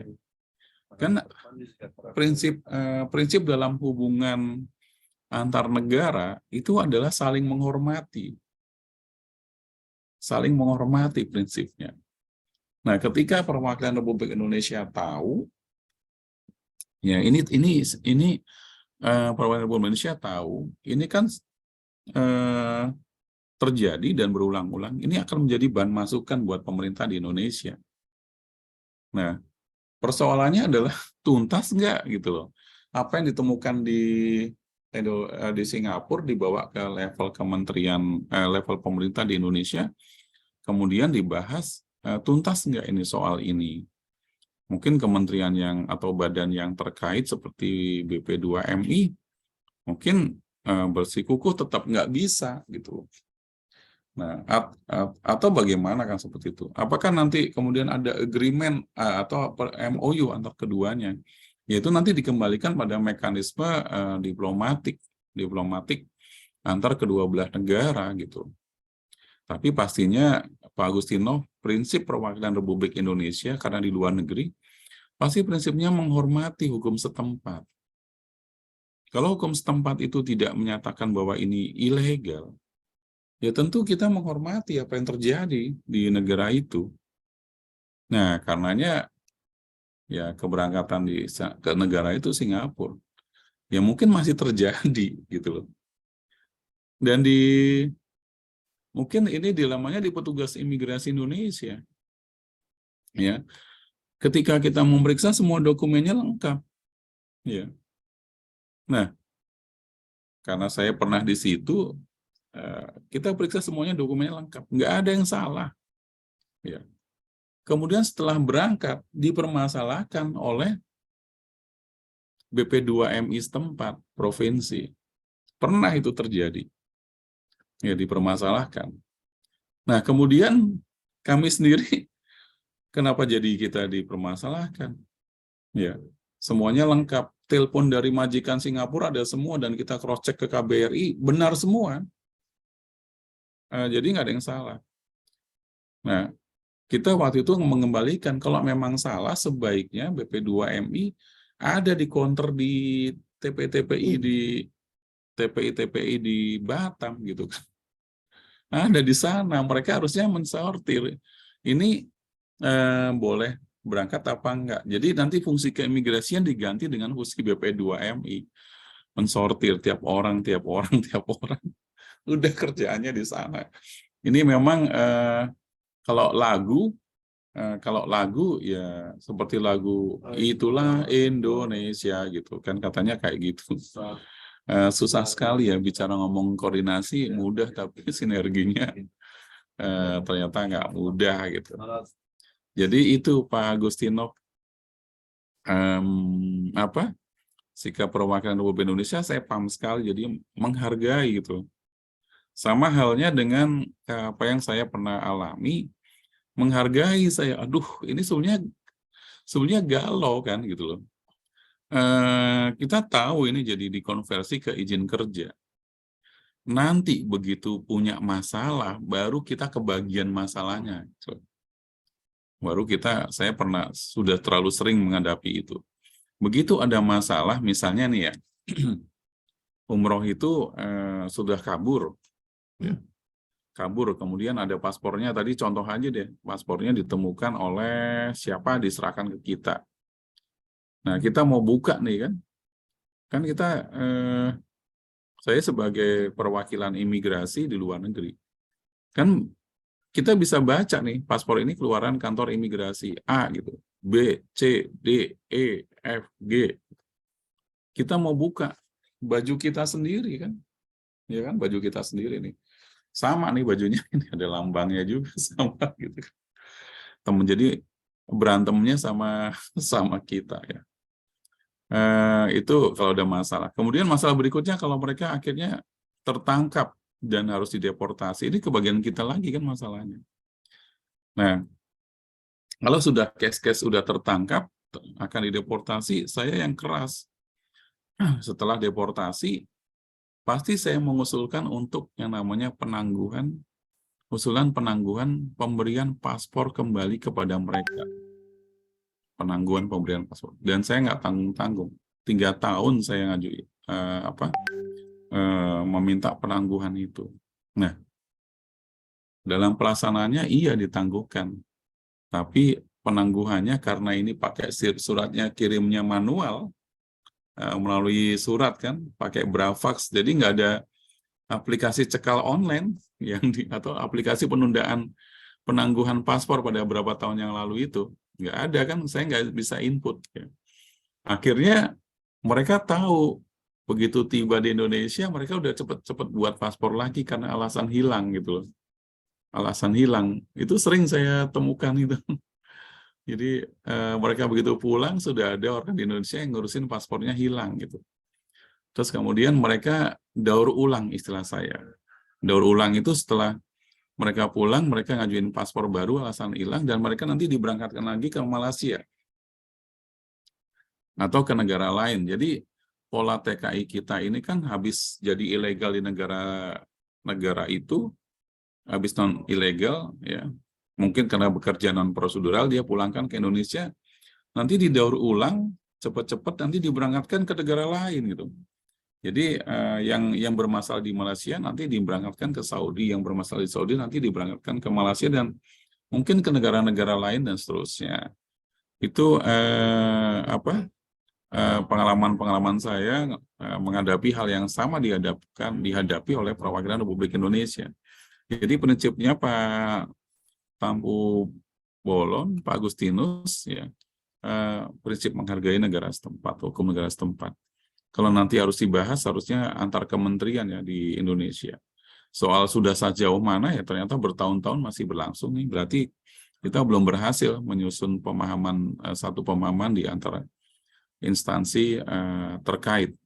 Nah kalau seperti ini, jangan semuanya pengawasan keimigrasian nanti dibebankan terhadap persoalan PMI non prosedural, sebetulnya sih menurut hemat saya itu.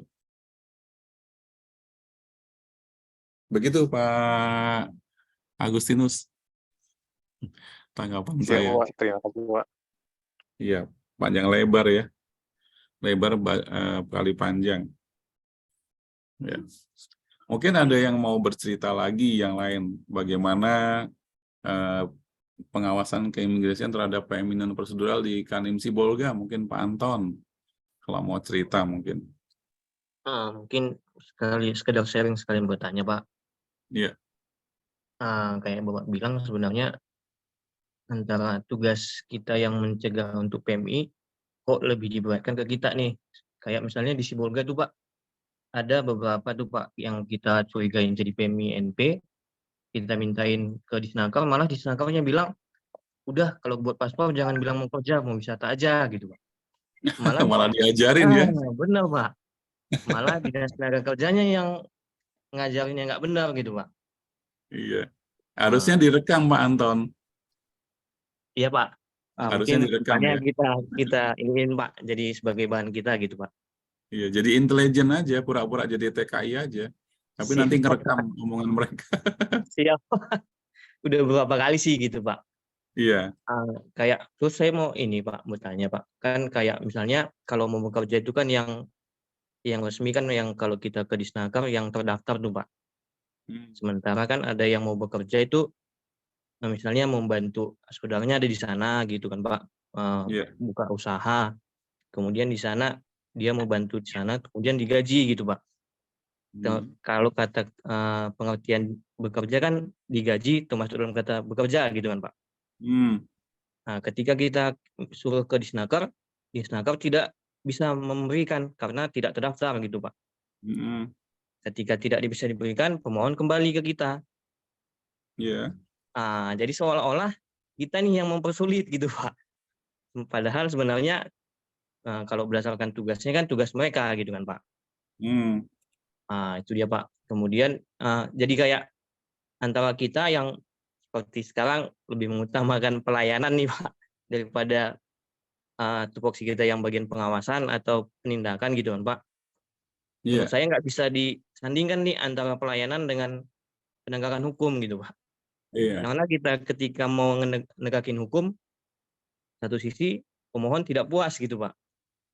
Kenapa kami mau bekerja, udah ngaku mau bekerja nih, udah ke Disnaker juga, tapi nggak dikasih sama Disnaker. Ketika kami datang lagi ke imigrasi, malah imigrasi tidak ngasih paspor kami gitu Pak. Iya. Jadi ketika kita mau negakin hukum, malah pelayanannya tidak dapat seperti itu Pak. Kemudian yang mau saya tanyakan nih Pak, izin Pak. Di Permenkumham yang baru Pak, yang 18 tahun 2022 Pak, Hmm.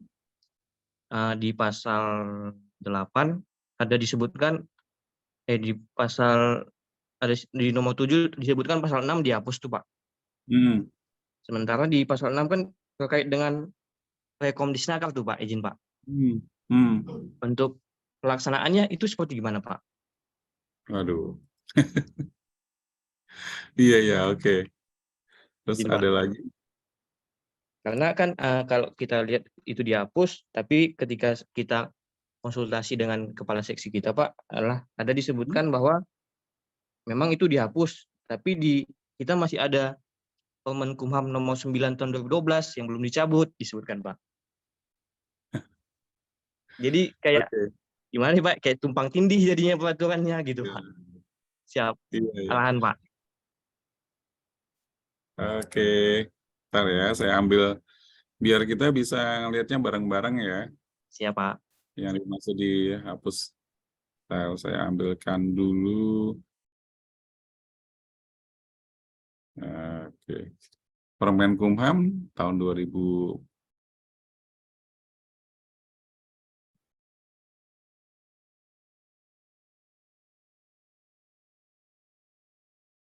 Saya ambil dulu ya.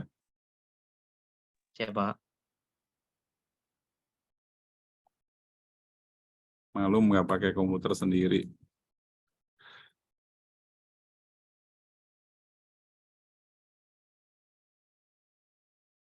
Nah, ini, aduh. Bentar. Oke, saya tampilkan. Ini dapatnya yang ini, ya. Nah, ini kan ada pencabutan ya. Nah, berdomisili ya. Jadi di peraturan ini disebutkan di antara pasal 5 dan pasal 6 disisipkan satu pasal ya. Satu pasal. Jadi satu pasal. Nah, ini pasal kewarganegaraan ganda ini sih nggak ada ini. Pasal 6 dihapus ya. Terus kita lihat ya dilihat di bagian akhir ya. Ada nggak pencabutan yang lain? Nah, ini banyak kan diatur kan? Dapat menolak permohonan paspor dalam hal permohonan belum memenuhi persyaratan, seterusnya. Kita lihat peraturan menteri ini sebetulnya mencabut atau enggak sih? Yang tadi disebutkan oleh apa? Nah, peraturan ini mulai berlaku di tanggal diundangkan. Agar setiap orang mengetahuinya, memerintahkan pengundangan peraturan menteri ini dan penempatannya pada berita negara. Demikian bunyi peraturan Permenkumham. Jadi tidak ada pencabutan, ya, sama sekali tidak ada pencabutan. Jadi kita lihat aslinya sebentar. Aduh, maaf ya, jadi harus cepet-cepet. Saya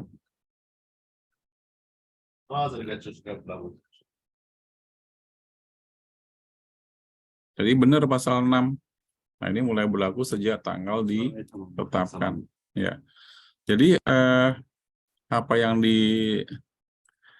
disampaikan oleh Saudara Anton mengenai benar pasal 6 itu dicabut rekomendasi kerja itu, ya.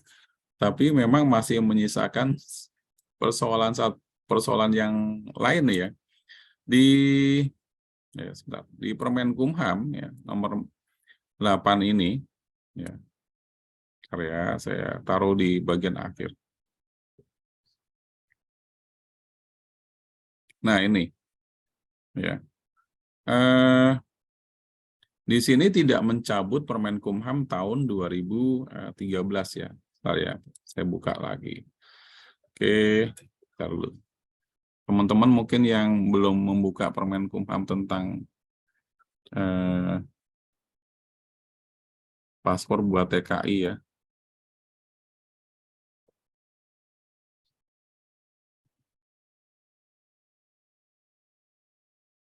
Permenkumham nomor 9 tahun 2012 ya, teman-teman.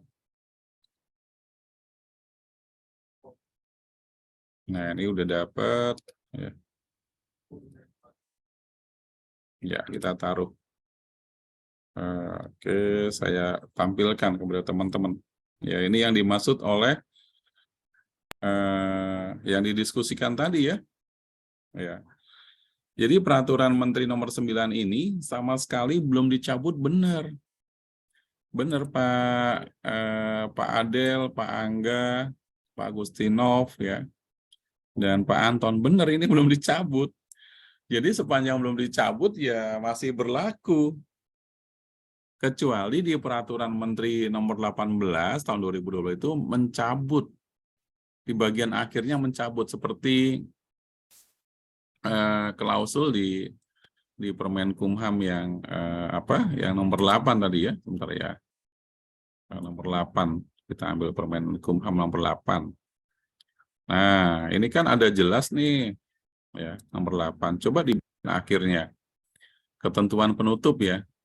Nah, pada saat peraturan ini mulai berlaku, keputusan Menteri nomor tahun 895 tahun 95B dan peraturan Menteri nomor 7 tahun 2012 coba dicabut dan tidak berlaku.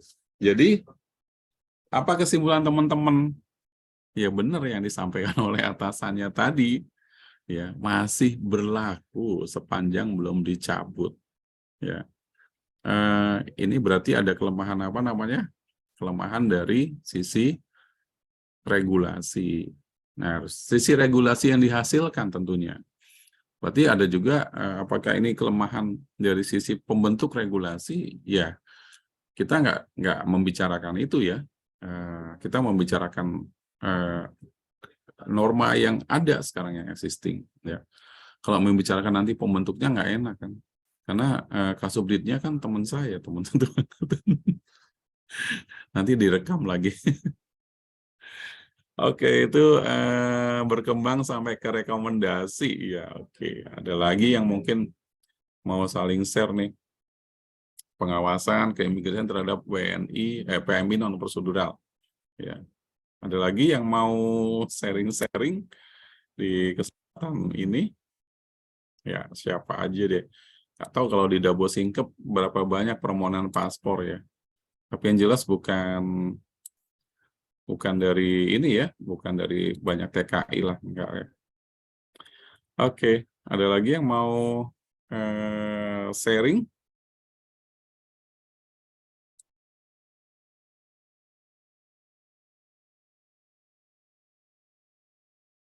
Pak Angga biasanya aktif, malam ini mungkin kecapean. Ya, izin Pak. sebenarnya banyak kali kalau mau di-sharing, Pak. Cuman Tapi terkait direkam. pengawasan ini, Iya, tuh. Ya gimana Pak Angga mau di-sharing?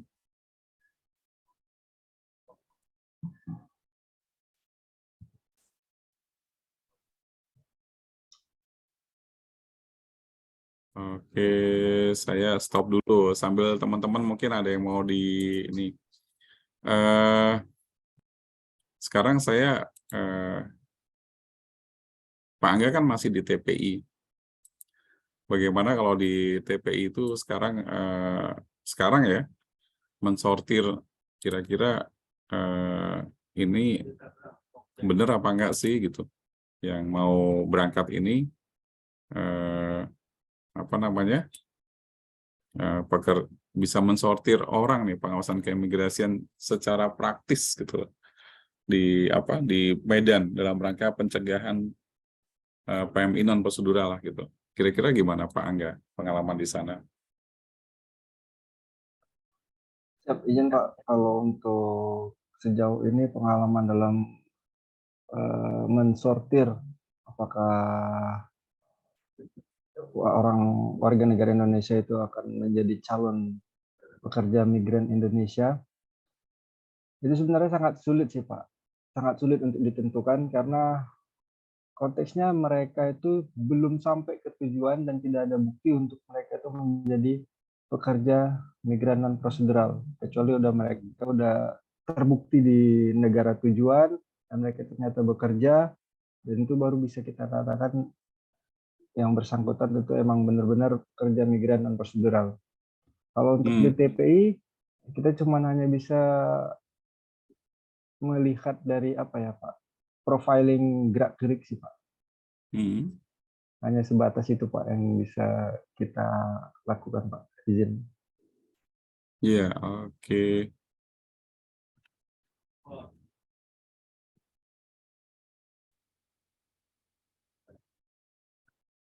Nah, teman-teman ya, ini diskusi mengenai teman-teman ada Undang-Undang Nomor 18 tahun 2017 tentang perlindungan pekerja migran. Ya, ini saya ngajak berhati-hati aja gitu. Saya buka nih, ya. Ini Undang-Undang 18 2017 ya. Ini ada klausul yang menurut hemat saya ini teman-teman harus antisipasi ya. Khususnya di pasal 84 ya. Setiap pejabat yang dengan sengaja memberangkatkan PMI yang tidak memenuhi persyaratan sebagaimana dalam pasal 70 ayat 1 dipidana penjara paling lama 5 tahun dan denda 1 miliar rupiah. Nah, begitu beratnya ini sasarannya siapa sih memberangkatkan? Kira-kira siapa Pak Angga? Imigrasi lagi Pak. Imigrasi. Ya, saya lagi mikir-mikir ya, berapa tahun yang lalu saya mikir nih. Ini siapa yang hadir rapat di sini ya? Kok bisa pasal ini jadi lolos begini? Nah,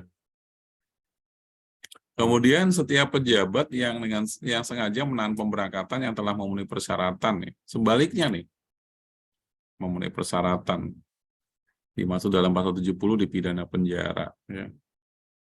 Nah, ini. Jadi pasal 84 ini teman-teman harus antisipasi ya. Namanya ini sebuah case itu kita bekerja kan ada yang namanya resiko kerja ya. Makanya ada mitigasi resiko di SPIP. Terus kemudian namanya kejadian kita kan nggak bisa tahu kapan yang namanya lagi tidak beruntung ya. Saya mau ngomong apes kan nggak enak gitu kan, tidak beruntung gitu. Jadi hati-hati saja dengan klausul ini. Ini sepertinya sasarannya adalah ini gitu. Ya, makanya kalau saya sebaliknya nanti kalau ada pekerja yang ada misalnya dalam pengajuan permohonan paspor memberikan keterangan yang nggak benar, ya kita juga harus juga berani, siapapun yang memberikan keterangan nggak benar, mau RT, RW, mau apa, ya harusnya bisa bisa kita tegaskan peraturan. Jadi saya pernah 10 tahun yang lalu udah rasanya nggak nyaman saya. Berkali-kali ini pekerja ini menggunakan data yang dipalsukan. Jadi bagaimana cara menemukan data dipalsukan, ya ketika mengajukan permohonan kan kita terima, ya. Terus kemudian kita melakukan recheck, ya, pengecekan di lapangan dengan koordinasi instansi terkait. Ditemukanlah data-data pelaut-pelaut itu ternyata dituakan, kemudian dimudahkan, dan seterusnya. Semuanya dari akte lahir. Ya. Singkat cerita, saya ngobrol di rapat Timpora dengan Bapak Kepala Dinas Catatan Sipil itu. Pak, ini temuannya banyak sekali, ini tidak memenuhi ini. Ya, beberapa orang sudah kita pidana, Pak. Ya. Saya masih ingat itu sampai teman-teman penyidiknya teman kasih penyidikan kami, dan penyidiknya diberikan penghargaan menteri tahun itu. Nah, saya bilang sama kepala dinas, nih, kalau nanti, ini masalahnya ada di Bapak, kalau Bapak nanti nggak bisa menyelesaikan, saya periksa Bapak, gitu, sebagai rekan mitra di Timpora, tapi ketika nanti ada ke sini, saya harus periksa Bapak. Ya, dia nganggap enteng gitu kan. Kan imigrasi juga melakukan gini-gini, ya udah. Oh ya, imigrasinya siapa dulu dong gitu. Jadi ketika yang sekian kali saya periksa benar-benar di Sdukcapilnya, saya periksa. Kepala dinasnya datang dengan 2 ajudan. Yang meriksa Kasubsi aja deh gitu, yang periksa gitu. Nah, ketika habis diperiksa ternyata pejabat dinas pun eselon 2 pun tertekan juga gitu setelah diperiksa Kasubsi. Nah, itu contoh kita law enforce dan juga memposisikan bagaimana kita bekerja secara benar, ya, dengan kemenangan yang sebenarnya bisa diberikan gitu. Terus kemudian saya ingin menambahkan tadi Pak Agustinov dan teman-teman semuanya lah. Ada persoalan juga ketenagakerjaan kita. Teman-teman tahu di lingkup pusat kementerian yang membidangi ketenagakerjaan itu kan adalah Kementerian Tenaga Kerja. Iya nggak, teman-teman? Ya. Berarti mereka sebagai regulator, ya. Karena mengatur kan kementerian kan. Tetapi ada badan yang menangani pelindungan dan badan yang menangani penempatan dan pelindungan PMI, yaitu BP2MI. Ini 2 nih, satunya Kementerian Tenaga Kerja, satunya BP2MI.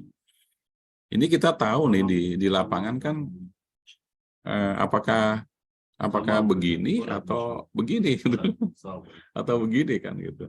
Ya. Ada satu BP2MI. Itu persoalan kita secara kelembagaan. Jadi kalau kita selalu dengar nih, persoalan hukum kita adalah 3.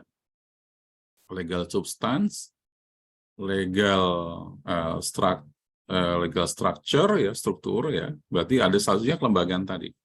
Satunya lagi adalah legal culture, kultur, ya. Nah, ini struktur. Ada satunya itu, satunya ini badan. Kemudian di level bawah di provinsi, Dinas Ketenagakerjaan itu secara otonomi ada di bawah siapa? Kalau itu kan ada di bawah bupati dan wali kota kan, dinas.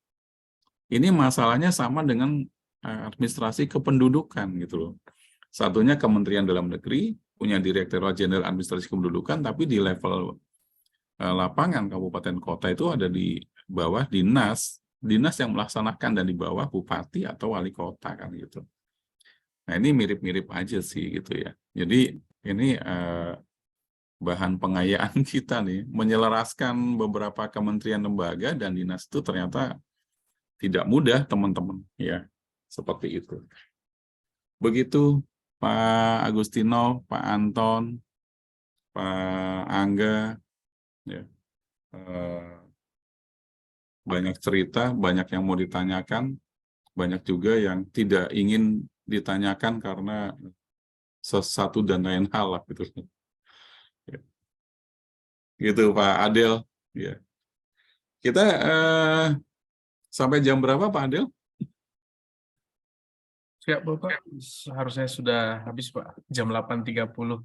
Cuman tidak Ya. apa-apa Pak, untuk kita semuanya kan ilmu juga semakin bertambah, wawasan juga bertambah Pak. Mungkin Ya. izin Pak untuk closing statement-nya Pak, dan kesimpulannya juga Pak, untuk menutup kegiatan kita malam ini Pak. Izin. Ya, pengawasan keimigrasian terhadap PMI non-prosedural itu sebenarnya dikembalikan pada pengawasan keimigrasian terhadap WNI saja secara umum gitu ya. Mulai ketika memohon dokumen perjalanan, kemudian masuk atau keluar dari wilayah Indonesia yang melalui tempat pemeriksaan imigrasi sampai pengawasan di luar negeri. Ya. Peran bagaimana rancang bangun kesisteman itu nggak kalah penting ya untuk tadi yang kita tadi diskusikan. Kemudian niat baik ya diplomasi kita ya karena berhubungan dengan negara lain kan butuh juga niat baik diplomasi. Jadi ada Undang-Undang Nomor 37 Tahun 1999 tentang hubungan luar negeri itu yang harus dibangun ya. Karena menangani PMI non prosedural nggak bisa cukup dengan pengawasan keimigrasian. Ya, jangan sampai justru membebani pengawasan keimigrasian. Ya. Kemudian yang baru saja kita share terakhir, ingat ada Undang-Undang Nomor 18 Tahun 2017 tentang perlindungan pekerja migran ya Indonesia. Ada satu klausul yang tadi disampaikan ya. Ada satu klausul pasal 84 yang teman-teman perlu tahu dan menyampaikan itu mungkin di internal atau apa. Mungkin kalau belum tersampaikan di sini, jangan-jangan nggak pernah terbuka tuh ya pasal 84 Undang-Undang 18 2017. Ya, apapun permasalahannya, termasuk terakhir kali masalah legal structure tadi, ada kelembagaan ya di Indonesia. Ya ini inilah fenomenanya mengenai serba-serbi mengenai permasalahan pekerja migran Indonesia non prosedural. Ya, kita harus tahu yang mudah-mudahan ini nanti teman-teman menjadi pemangku kebijakan atau setidaknya sekarang ini bisa mengimplementasikan di daerah bagaimana koordinasi kerjanya. Ya, semoga ini bermanfaat buat teman-teman dan teman-teman nggak bosan dengan saya, Pak Angga. Nanti pada akhirnya tugas saya selesai mendampingi teman-teman sekalian. Terima kasih, mohon maaf atas segala kekurangan dan keterbatasan. Pak Alfred, mohon maaf juga saya bisanya malam hari ya, walaupun masih pakai baju ini kelihatan sekali kalau belum mandi karena tadi ada kelas 1 COP sebelumnya. Ya, terima kasih, mohon maaf ya atas segala kekurangan saya, keterbatasan saya. Ya Bapak, terima kasih atas waktunya Bapak. Ya, terima kasih Pak. Siap Bapak, terima kasih Pak. Terima kasih Pak. Selamat malam, Jadi Pak. ini kita sudah berakhir ya, Pak Adel ya. Siap Bapak. Oh, sudah lengkap ya, berarti 10 JP ya, 20 JP ya? Yang diajukan itu ada 28 JP Pak, totalnya Pak. Dibagi menjadi 14 materi, 14 kegiatan Pak, izin. Oh, oke, baik. Besok kalau ada diskusi web mungkin melengkapi, saya di info aja. Yang penting membuka. Siap Ya, Bapak. Bapak. Mungkin Ya. bisa kita lanjutkan di diskusi web Pak, karena tidak direkam Pak. Banyak yang ingin ditanyakan soalnya Pak. Tapi tersimpan dalam sistem. Oh iya juga. Oke, Pak Alfred, mungkin ketemu di kemudian hari, Pak Alfred Napitupulu ya. Ini keluarganya Pak Anggit Napitupulu ya. Kalau gitu saya izin teman-teman pamit ya, keluar lift. Semoga sehat selalu dan sampai ketemu di kemudian hari. Mohon maaf sekali lagi dari saya, Pak Andi Agustianto dan semuanya. Saya izin lift ya. Siap Ya, Bapak, terima kasih Bapak. Salam semuanya, salam sehat. Assalamualaikum warahmatullahi wabarakatuh. Selamat Waalaikumsalam warahmatullahi wabarakatuh. Masuk Bang Andi Agus. Ilmu. Alfred. Bang Angga Wijaya malu-malu pula mau nanya Bang. Bang, direkam ini Bang. Fred, direkam, Fred. Ilmu Direkam ya. ini. Kenapa? Bahaya. Siap. Oke. Teman-teman diingetin lagi ya untuk isi presensinya Siap Pak Ketua, dan siap. Siap. kegiatan, jangan lupa. Rugi udah mengikuti Siap, tapi Ketua, thank you, presensi Ketua. tidak izin. Ya. Siap Pak Ketua, siap. Oke ya, izin live juga ya. Selamat malam semuanya, sehat selalu. Siap, Assalamualaikum Bang. warahmatullahi wabarakatuh. Waalaikumsalam. Fred, bagilah makananmu, Fred.